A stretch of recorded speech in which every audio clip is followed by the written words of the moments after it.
for you? I'm in Georgia. Oh, I'm in Chicago. Okay. Hey, Chantel. Hello, everybody. Welcome back to my channel. My name is Judith Francois.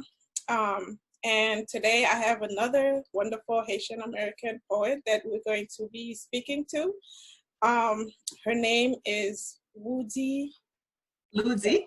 I apologize. I'm always getting. You can say it in the Haitian way. Ludi. Ludi Wooten. Wooten, yes. Okay, nice. So, hi, Rudy. This is your book. The cover is beautiful. So, would you mind telling us a little bit about yourself? And I can show you. This is the physical copy too. So, my husband is a graphic designer, so he designed the cover. The name of the book is Intimately Speaking. It's a book of poetry.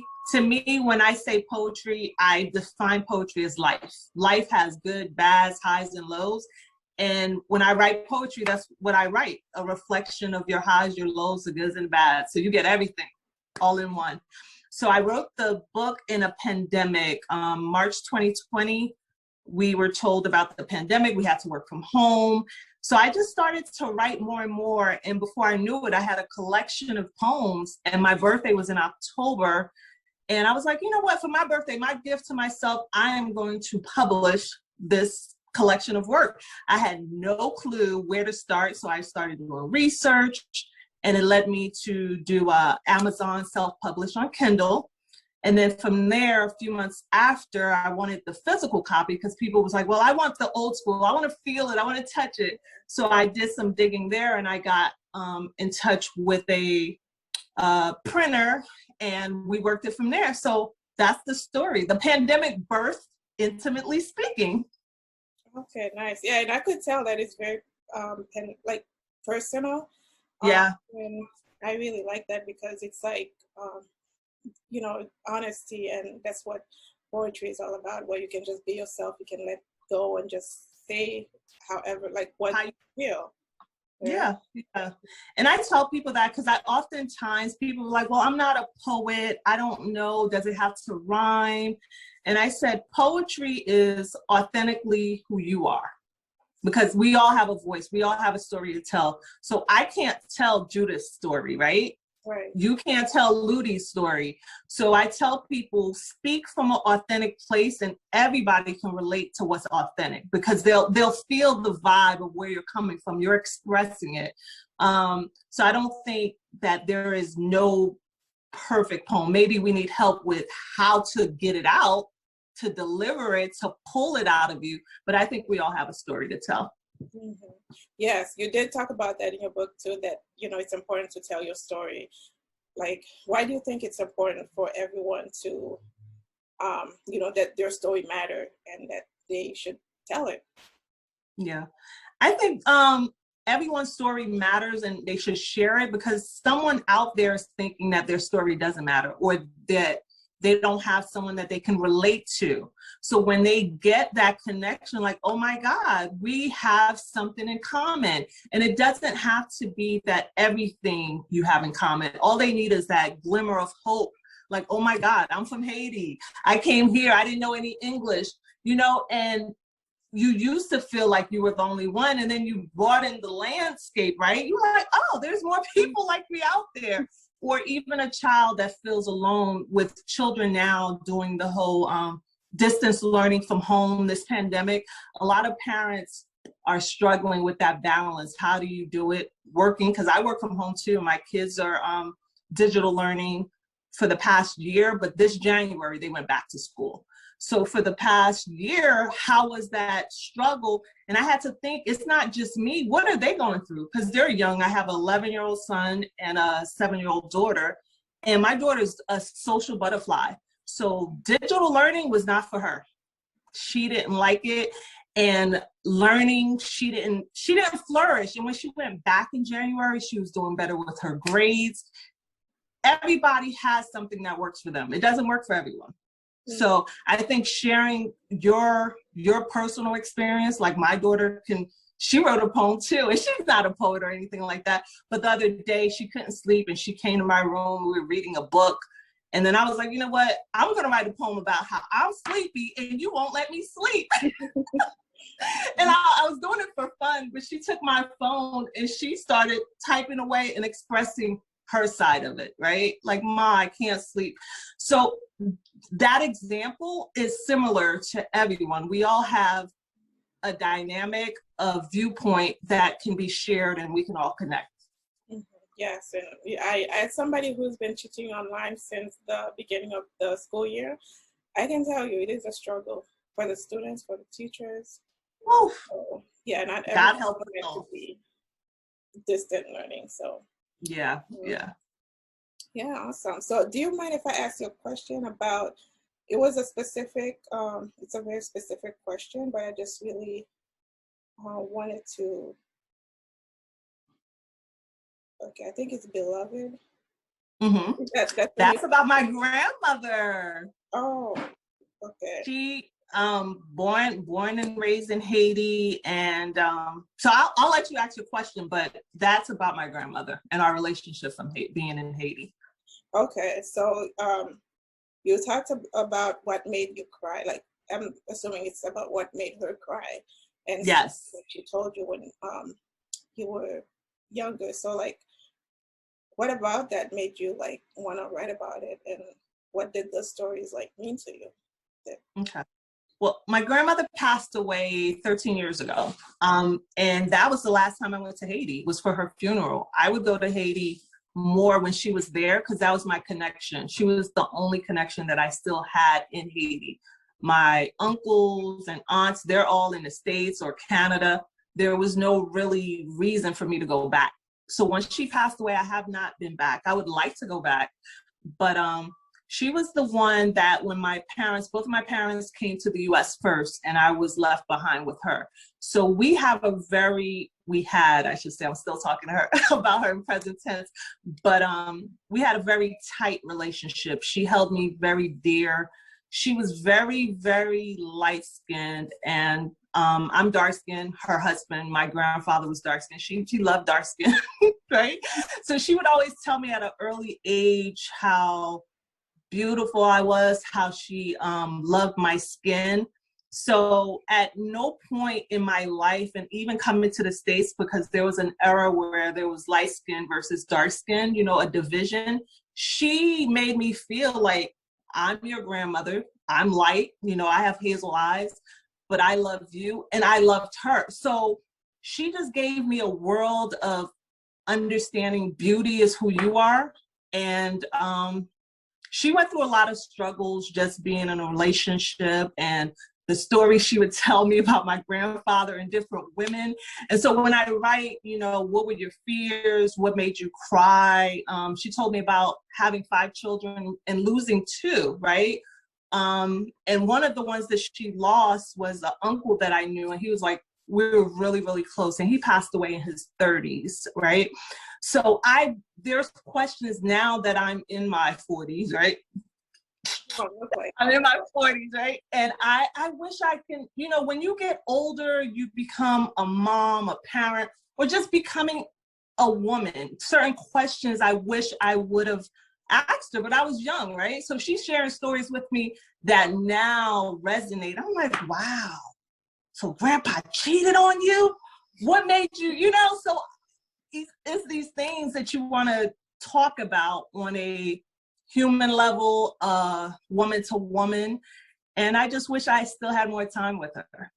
Oh, that's beautiful. And yeah, it kind of humanizes them, right? When you talk to the older generation and even your parents. So yeah.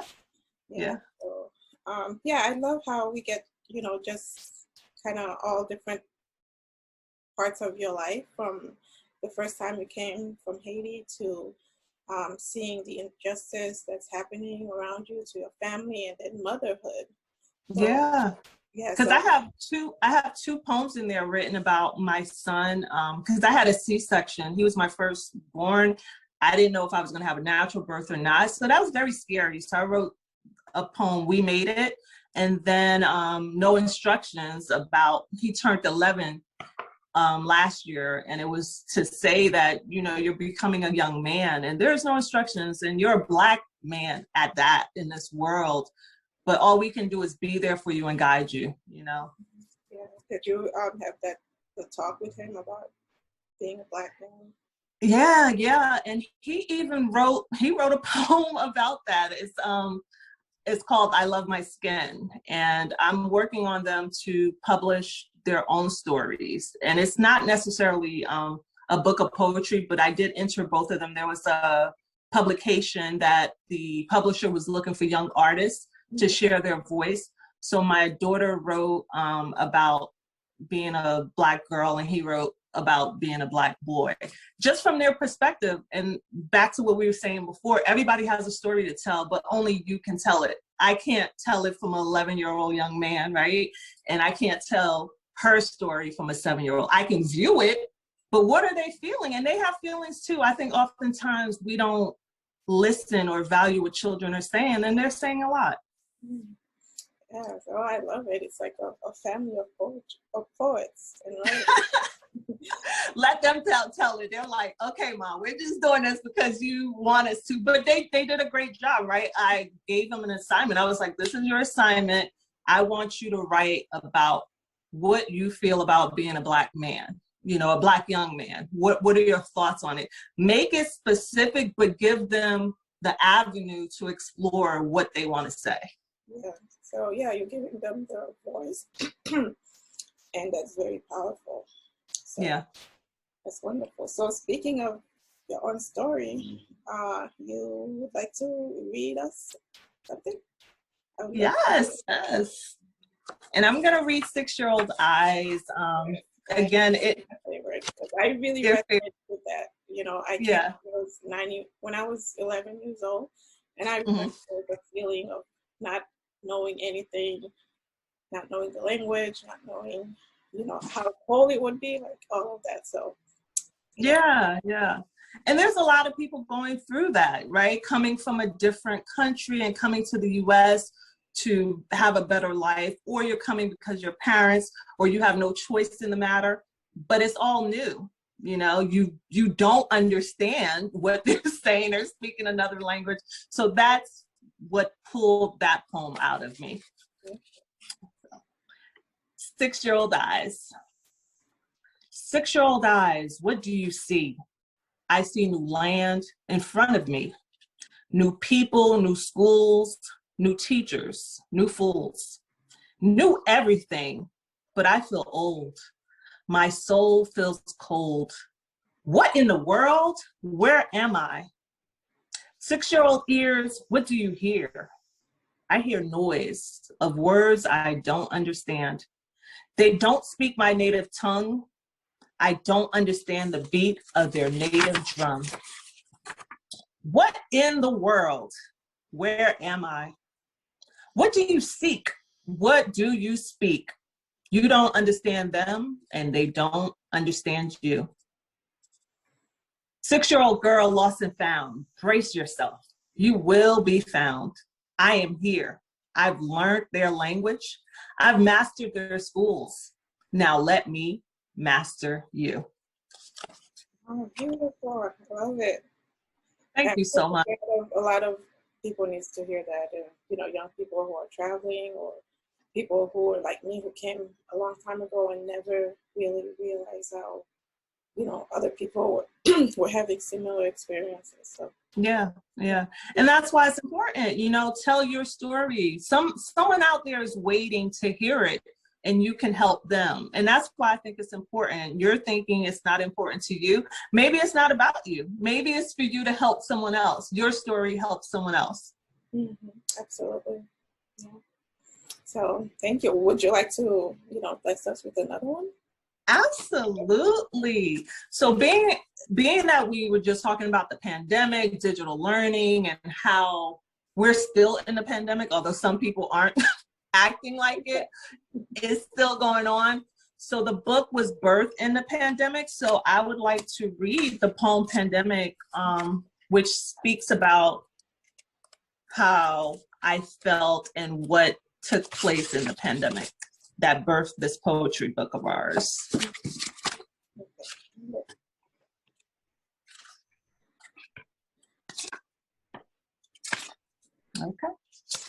Pandemic. Pandemic, you name it. Sickness, sadness, death. Yet there is still love, life. Every coin has two sides. I'm making a declaration that 2020 is not the worst year. It has forced all of us outside of our comfort zone. It's pushed us beyond our own imagination. Greatness has been born in this here pandemic. Victories have been won in this here pandemic. Miracles have happened in this here pandemic. I refuse to lose in this here pandemic. I am writing this poem in this here pandemic. My worth has gone up in this here pandemic. 2020 will not kill my dreams. This here pandemic is making it come alive. Yes.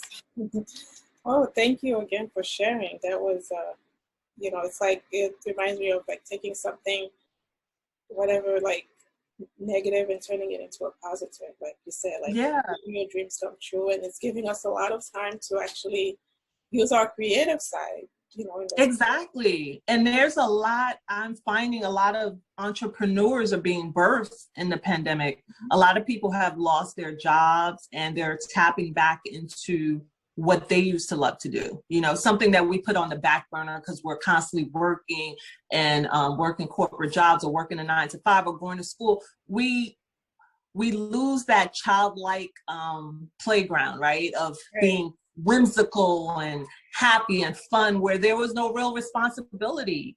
And when we become adult, it kind of like, it suppresses that side of you. You know, you're like, oh my God, I don't want to be an adult. I want to be a kid again, right? So I wrote a poem called Adulting on Pause because of that. I wanted a pause button, like, I don't want to do this anymore. Please, I'm over it. I'm over it. Yeah, so yeah, the pandemic definitely gave us all that. So I know this poetry book was kind of short. You know, do you have any more collections that you're working on besides your children's? Yes, I'm working on book 2, and it's going to be called Love, Peace, and Poetry. And that one is going to be a little more longer, expanding more on what I've been experiencing and also incorporating things from my imagination. I also lost a coworker of mine due to COVID. I wrote a poem about him in honor of him. So this time around, it's about me, but it's including other layers involving other people as well. So Love, Peace, and Poetry is coming out this year. I'm working on it. Nice. I look forward to it. Thank you. Let me see. Do you have anything else you would like to share? Where can we find you on social media, your website, things like that? Absolutely. So you can find, if you want a physical copy of the book, if you want it, I hand sign it, I mail it out to you. If you want that, you can go to my website, which is ludywooten.com. So LUDYWOOTEN.com. And I'll send an autographed copy for you. But if you want an ebook copy, you can find me on Amazon Kindle. The title of the book is Intimately Speaking, or you could put my name and you can download it at your leisure. And you can find me on Instagram at ludy.wooten, so LUDY.WOOTEN. And yeah, follow me. I'd love to hear feedback. I'm always open to just collaborating, and thank you for having me on your show. You know, I just want voices to be heard for people, because to me, poetry is like therapy, right? And everybody doesn't want to go see a psychiatrist, or people don't want to share with their close friends and loved ones. There are people in this pandemic going through depression. So my mission is to use poetry as a healing, a therapy for those of us that don't want to share. Let it out, spill it all out on the pages. Yes, I love the representation and, you know, the message and the kind of like the I forgot the word, but it's like the okay, you know, it's kind of like you're giving feeling like you get permission to be yourself and to tell yourself. Yeah, yeah. And I think we hide behind a lot of masks, no pun intended, right? We're always rocking a mask. But I think we don't want to be judged. And it's a natural human feeling to not want to be judged. It's not safe to be vulnerable. And poetry allows that. It's okay to be, it's just you. So go ahead and be honest with yourself. You'll be surprised what comes out too. You're like, wow, I didn't know I had that in me. I didn't know I had these feelings in me. So, just allow yourself to be okay with being who you are. You are important and you are worthy, and your words and stories are worthy as well. Yes. Oh, yeah. Validation. That's what I was looking for. Yes. Stories like, yes. Makes other people feel validated as well. Absolutely. Absolutely. This has been fun, Judith. I hope when I visit Chicago, we can meet. I don't know when that'll be. One of my cousins, she just went there a few months ago, and she enjoyed it. And I've learned the founder of Chicago is Haitian. Just the history. I would love to just go and see all the great food, because I hear great things about the food and stuff. But just to learn about the culture too. Yes, absolutely. You come in the the summer months, unless you like the winter. Summer months are better. Yeah, There's more to do. A Taste of Chicago, I hear about that all the time. I've never been. I don't know with COVID if it's gonna be the same this year, but hopefully it'll be back. I know.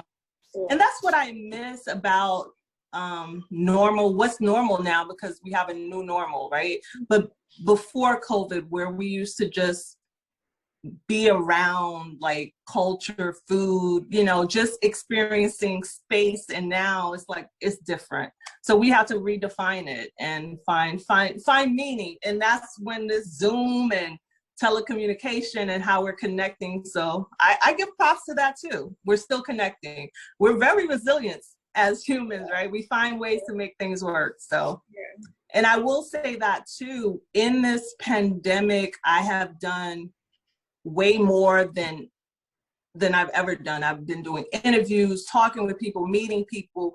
The book just opened a whole avenue of connections and networking that I'm really happy to be a part of, to meet you and meet others. So like I said, there's bad in the pandemic, but let's celebrate the good. So I'm celebrating these parts right here. Yeah, I definitely feel you on that. There's been a lot of opportunities for people to connect with this pandemic. Absolutely. Hopefully it continues even after the pandemic, that people connecting and being with each other. So absolutely. Oh man. So tell me a little bit about you, Judith. I know you gave me a little bit. When did you come to the US? I came to the US, I'm gonna age myself, but I came in 1997. That's okay. Okay. 1997, and now I'm in my mid-30s. So okay. I was 11 years old. So been in Chicago, almost the whole time. I went to Florida for college, and I stayed there for about 5 years. I came back. I got have my bachelor's in journalism and my master's in creative writing. I just graduated this December. Congrats! Thank you. Congratulations. That's awesome. Yeah. So, and I have my own poetry book coming out in May, mid-May. Hoping it's going to be called Breakthrough to New Beginnings, My Poet's Journey. Nice. So I can't wait. I'm excited. I can't wait to read it. And we could, maybe I need to do an interview, and I'm going to interview you, because I can't wait to read it. I think it's beautiful to support one another and to hear each other's voices, because there's so much to share. And in you saying that you got your bachelor's and your master's, when I wrote that poem, 6-Year-Old Eyes, and I said, now let me master you, it was a play on words, because I got my master's, right? I came from not knowing any English, but now I'm in a country where I've achieved learning the language, but I've also obtained their degrees as well. Mm-hmm. Yeah. I feel the same way, and I still have an accent when I speak, and I used to be so ashamed of that accent. And so, so hard trying to hide it, but now I've embraced it and I've seen how beautiful it is. And I'm just glad that that it stayed with me still to this day. So yeah. And it's beautiful. It makes you uniquely you. People like, well, where are you from? And it's a story to tell, I love it. I tell people, yep, I'm from Haiti. Like, but aren't you living in the States? Yeah, I am. Yeah. But I'm from Haiti. Yeah. And it's a badge of honor. I know there's always negatives thrown about Haiti, but there's so much beauty in it. And I want, when we speak about it, that, we are a product of that and we're beautiful. So let's represent and share with people like, yeah, I'm Haitian. Yeah. Yeah, that's funny to say that because I wrote a poem called I'm That Haitian, but I'm Not That Haitian. And it's kind of like in between. You're going back and forth. Yeah, so I took it out of my collection, but I might put it back in there. So yeah, I think it's important. It's important. People need to know, right? But my family, they make fun of me. Like, I'm the oldest and I'm the only one that was born in Haiti. And my brother and my two brothers and sisters, they're both all born here, right? And my brother's, well, the brother next to me, he speaks better Creole than me, right? He's like, how are you gonna be born in Haiti and you can't? I'm like, because you were up under our parents. I wasn't. Okay, that's the difference. Yeah. Yeah. But I look forward to it. I can't wait to read it. That's exciting. Yeah. Congratulations on that. Thank you. I'm very excited to share it. So are you gonna do an ebook or are you gonna do the physical book or start off with the ebook? I would like to do both, but I think I'm gonna start with the ebook. Yeah. Yeah. Good. Nice. Yay. And we can do like a collaboration because my friend Kathy was the one that introduced me to you and told me about you, right? Yeah. So Shades of Me, she wrote her poetry book. Yeah. My husband designed her cover as well. And she has been writing. She's an awesome, amazing poet. And when I did my book, it kind of pushed her to like, okay, let me do it. It can be done. So I'm so proud of her. I'm happy for her. So the more voices, women, and speaking our voices, it's important. Yeah. And it's Women's History Month, right? We're in the month right now. So we need to celebrate that. Absolutely. And next month is National Poetry Month, Oh, Yeah. So we need to do stuff with that, around that too. So. Yes, absolutely. Yeah. Well, thank you again so much for speaking with me. Yes. We'll definitely keep in touch and collaborate with each other. Absolutely. Yes. Thank you. And like I always like to say, love, peace, and poetry. Yes. Thank you Bye. so much. Thank you. Have an awesome day. You too.